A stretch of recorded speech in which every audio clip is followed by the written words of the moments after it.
Crunchy potato wedges తయారు చేస్తున్నాం. Crunchy అంటే చాలా క్రిస్పీగా బాగుంటాయండి. ఎప్పుడైనా పొటాటోని మనం ఎంత ఫ్రై చేసినా లోపల లేయర్ క్రిస్పీగా వస్తుంది, కానీ లోపల ఆ సాఫ్ట్ అంటే సహజ గుణం అలాగే ఉంటుంది.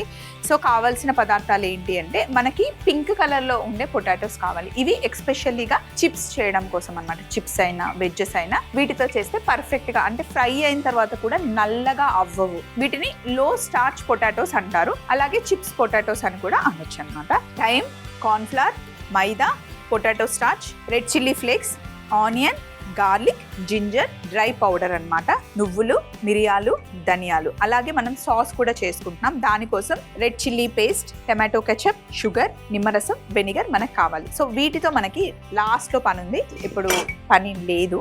సో దీన్ని పక్కన పెట్టేద్దాం. నెక్స్ట్ ఇక్కడ చూడండి, ఒక బౌల్ పెట్టాను.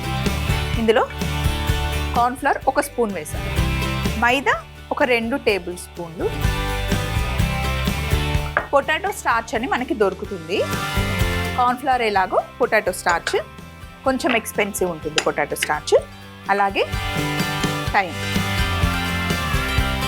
ఇలా డ్రై హర్బ్స్ అయినా సరే, మిక్స్డ్ డ్రై హర్బ్స్ అయినా సరే తెచ్చుకున్నాం అనుకోండి, చాలా వాటిలో తెలియకుండానే ఇందులో మంచి ఫ్లేవర్ వస్తుంది. అసలు పిజ్జా సాస్ చేస్తే అయితే మిక్స్డ్ డ్రై హర్బ్స్ వేయకపోతే ఆ ఫ్లేవరే రాదండి.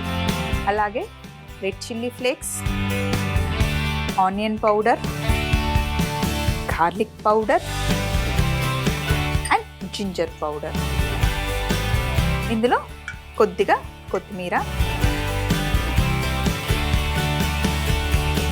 ఉప్పు వేసిన తర్వాత ఇక్కడ చూడండి మిరియాలు,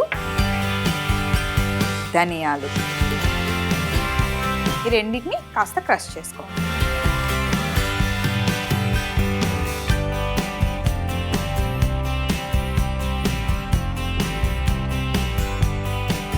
కొంచెం క్రష్ చేస్తే చాలు, మొత్తం ఫైన్ పౌడర్ అవ్వాల్సిన అవసరం లేదు.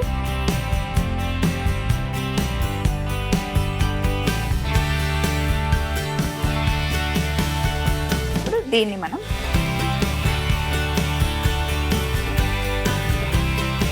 ఇందులో వేసేసుకున్నాం. పిండిలతో పాటు వేసుకొని ఒకసారి మిక్స్ చేస్తాం ఇలా.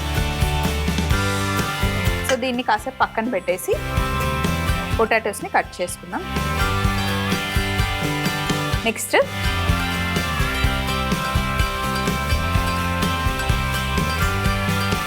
బంగాళదుంప తీసుకొని వెజ్జెస్ ఎప్పుడు మనం ఎలా కట్ చేయాలి అంటే ఇలా క్రాస్గా కట్ చేయాలి. అప్పుడు 3 ఒకే షేప్లో వస్తాయి. ఇది వెజ్జెస్ ఇలా కట్ చేయాలన్నమాట. ఉల్టా పడుకోబెడితే మనకు కట్టింగ్ ఈజీ ఉంటుంది.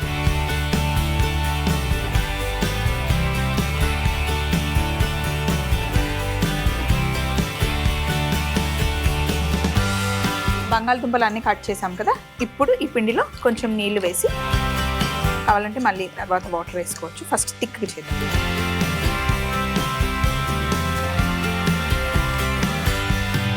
ఇప్పుడు ఇందులో బంగాళదుంపలు వేసేస్తున్నాం. కొన్ని సరిపోతాయి అనుకుంటాం కానీ సరిపోవండి, తినేస్తాం. సో అందుకని కొంచెం ఎక్కువే చేసేసుకోండి. అందులో మనం సాస్ కూడా చేస్తున్నాం కాబట్టి లేపేస్తాం అన్నమాట.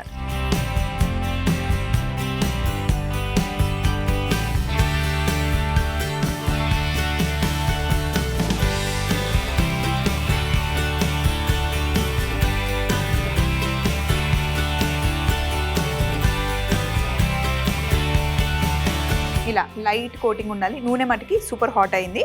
ఇప్పుడు ఇందులో వేసేద్దాం. బాగా వేడిగా ఉండాలి, అది గుర్తుపెట్టుకోండి.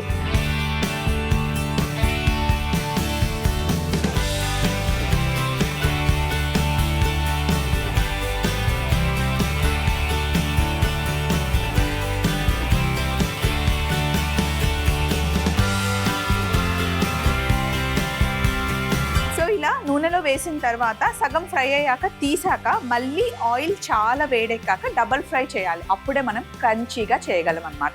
సో ఇక్కడ ఇవి ఫ్రై అవుతూ ఉంటాయి. ఇక్కడ ఉన్న థింగ్స్ అన్నీ తీసేసి సాస్ తయారు చేసుకుందాం. ఈలోపు సగం కుక్ అయిపోతాయి, మళ్ళీ మనం డబల్ ఫ్రై చేద్దాం. సో ఇలా సగం ఫ్రై అయ్యాక తీసేస్తున్నాను చూడండి, కంప్లీట్గా ఫ్రై అవ్వలేదు. సగం ఫ్రై అయిన తర్వాత ఎప్పుడైనా క్రిస్పీగా మనం ఏది చేయాలి అన్నా, పకోడీ చేయాలి అన్నా, వెజ్జెస్ చేయాలి అన్నా, మనం సగం ఫ్రై చేసిన తర్వాత తీసి పక్కన పెట్టుకొని నూనె మళ్ళీ చాలా వేడిగా అయిన తర్వాత డబల్ ఫ్రై చేసుకుందాం. సో ఈలోపు సింపుల్ సాస్ చూపిస్తాను చూడండి. డిప్పింగ్ సాస్ కోసం మనకి రెడ్ చిల్లీ పేస్ట్, ఇది ఎండుమిరపకాయల్ని బాగా ఉడికించి పేస్ట్ చేసామన్నమాట. టమాటో కెచప్, కారం కారంగా, తీయగా, కాస్త పుల్లగా డిప్పింగ్ సాస్ ఉంటుంది. ఇందులో చక్కెర వేస్తున్నాం. రెడ్ చిల్లీ పేస్ట్ చాలా షార్ప్ ఉంటుంది, కారం ఉంటుంది. దాన్ని బ్యాలెన్స్ చేయడానికి షుగర్ వేసామన్నమాట. అండ్ కొంచెం ఆ ట్యాంగీ టేస్ట్ రావడం కోసం నిమ్మరసం, వెనిగర్, దీంతో పాటు కాస్త ఉప్పు కూడా వేసుకోవాలి. ఉప్పు వేసి ఇందులోనే కొన్ని ఆల్రెడీ వేయించుకున్న నువ్వులు, రోస్టెడ్ సెసమీ వేసామన్నమాట.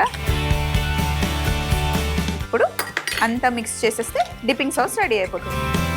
దీనిలోనే సన్నగా కట్ చేసి వేసామనుకోండి, వెల్లుల్లి సన్నగా వెల్లుల్లి కట్ చేసి వేస్తే గార్లిక్ సాస్ అయిపోతుంది. దీన్ని మనం హ్యాపీగా 1 వీక్ 10 డేస్ ఫ్రిడ్జ్లో పెట్టేసుకొని చాలా వాటికి డిప్పింగ్ సాస్ లాగా యూజ్ చేయొచ్చు. నూనె కూడా మంచిగా మళ్ళీ వేడెక్కింది. ఇప్పుడు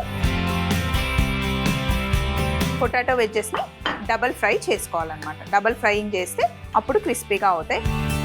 ఇవి ఫ్రై అయ్యే లోపల నేను ఫైనల్ ప్లేట్ పెట్టేసుకుంటాను. డిప్పింగ్ సాస్ ఒక బౌల్లో వేసేసి పెట్టేసుకుంటాను. ఇక్కడ అంతా ఒకసారి క్లీన్ చేసేసుకుంటే మనం కంఫర్టబుల్గా ఉండొచ్చు. క్రిస్పీగా అయిన తర్వాత వీటిని ప్లేట్లోకి ఫస్ట్ టిష్యూ పేపర్లోకి తీసుకుందాం. ఆయిల్ అంతా లాగేస్తుంది.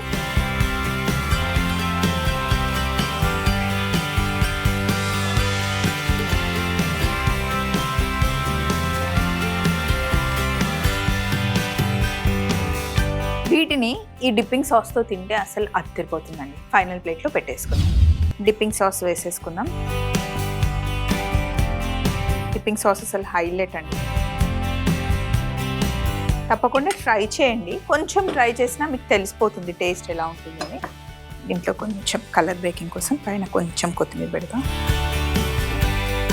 పొటాటో వెజ్జెస్ అసలు ఎంత క్రిస్పీగా ఉన్నాయంటే మీకు సౌండ్ వినిపిస్తాను చూడండి. చూసారా, క్రిస్పీగా పైన లేయర్ అంతా క్రిస్పీగా, లోపల వెజ్జెస్ ఏమో సాఫ్ట్గా ఉంటాయన్నమాట.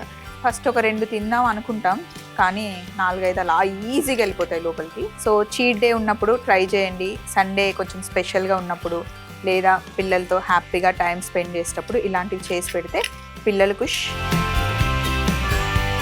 గార్నిష్ కోసం పైన కాస్త కొత్తిమీర వేసుకుంటే బాగుంటుంది.